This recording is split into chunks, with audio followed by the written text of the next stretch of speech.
ஓம் D Adishakti Neelambari Narayani நமஸ்துதி நமஸ்துதி. இந்த அந்தகாசுரனை சிவபெருமான் அடிக்கிறதுக்கு என்ன செய்கிறதுன்னு பார்வதிகிட்ட கேட்குறாரு. பார்வதி சுவாமி இவருங்க பார்வதிகிட்ட சிவபெருமான் கேட்குறாரு, இந்த அந்தகாசுரனை நம்ம எப்படி அழிக்கிறது அப்படின்ட்டு சிவபெருமானு பார்வதிகிட்டே கேட்குறாரு. அப்போ சிவபெருமான் என்ன செய்யுது, சுவாமி இந்த அந்தகாசுரனை நம்ம அழிக்கணும் அப்படின்ட்டு பார்வதிகிட்ட கேட்குறாரு. சிவபெருமான் வந்துட்டார். பார்வதிகிட்ட பக்கத்தில் வந்து நிற்கிறார். இதுதான் சிவபெருமான். அந்தகாசுரனை அழிக்கும். சரி பெண்ணே, நீ போய் அந்த அந்தகாசுரனை அழிச்சிடு, நான் உன் பின்னாலே வாரேன் அப்படின்ற. உடனே இந்த அம்மா பூலோகத்துக்கு வாரா. பூலோகத்துக்கு வந்து அந்த அந்தகாசுரனை போர் புரிகிறான். சீட்டியிலே குத்துறா பாருங்க. சீட்டியில் அந்தகாசுரனை சாவடிக்க பார்க்குறான். அந்தகாசுரன் துள்ளி துள்ளி குதிக்கிறான்.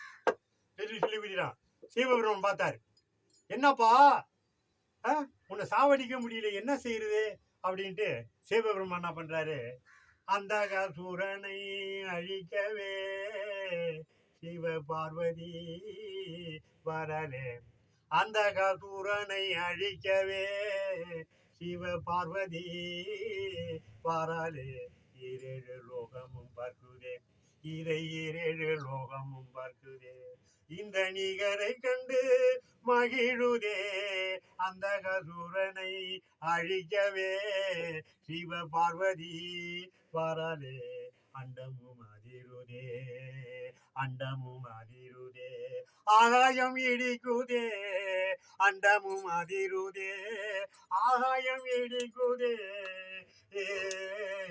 ஜெகமே திணறுதே, இந்த ஜெகமே திணறுதே, இந்த நிகரை கண்டு மண்ணே கதி கலங்குதே, அந்தகாசுரனை அழிக்கவே சிவ பார்வதி வாராலே, இடியுடன் பார்வதி வாராலே. சுவாமி அந்த அந்தகாசுரனை என்னால் அழிக்க முடியலையே சுவாமி, அவன் உருவம் எடுத்துக்கிட்டே இருக்கான சுவாமி, என்ன செய்வேன்னு.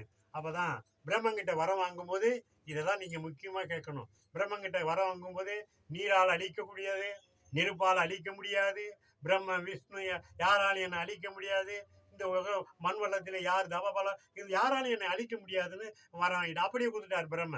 ஆனால் காற்றால் என்னை அழிக்க முடியாதுன்னு வரம் வாங்கலை. ஆனால் இறைவன் பார்த்தாரு, இவன் இதை தானே வாங்கியிருக்கான் அப்படின்ட்டு. இறைவன் தானே சிவபெருமான் தானே காற்று சுருவம். அந்த காற்று சுருவமாய் இந்த அகண்டாசுரனுடைய உடல்ல இறங்கி அந்த மூச்சு குழாயை அமுக்கி பிடிச்சிக்கிட்டாரு. உடனே இவன் கீழே விழுந்து இறந்து போறான். அண்டகாசுரன் இறந்து போறான். ஆனா இறந்து போகும்போது இவன் இறந்துட்டான்னு சொல்லிட்டு இவங்க 2 பேரும் கைலாச லோகம் போறாங்க.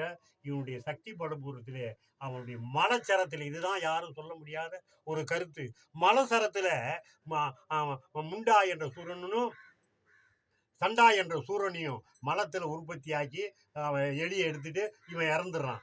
ஆனா 2 பேரும் முண்டா சூரனும் சண்டா என்ற சூரனும் வெளியே வந்து தன் தகப்பனை இறந்ததை கண்டு அந்த மலத்தோட போய் ஆற்றில் குளித்து விட்டு தகப்பனை ஒன்று அடைக்கலம் பண்ணிட்டு, அப்பா இது ஒரு சபதம், உன்னை இறக்க வச்சாங்க, நாங்களும் பிரம்மனை நோக்கி வரம் வாங்கி இன்னும் உனக்கு அழிச்சவங்களை நான் விடவே மாட்டான்ப்பா, நான் இது உண்மையில ஆனன்னு சொல்லிட்டு அவனுக்கு தவபலம் இருக்கிறானுங்க. அடுத்தது பார்ப்போம், அவன் தவபலம் இருந்து என்ன செய்யறான்னு பார்ப்போம். ஓம் டி ஆதிசக்தி நீலாம்பரி நாராயணி நமஸ்துதி நமஸ்துதி நமஸ்து.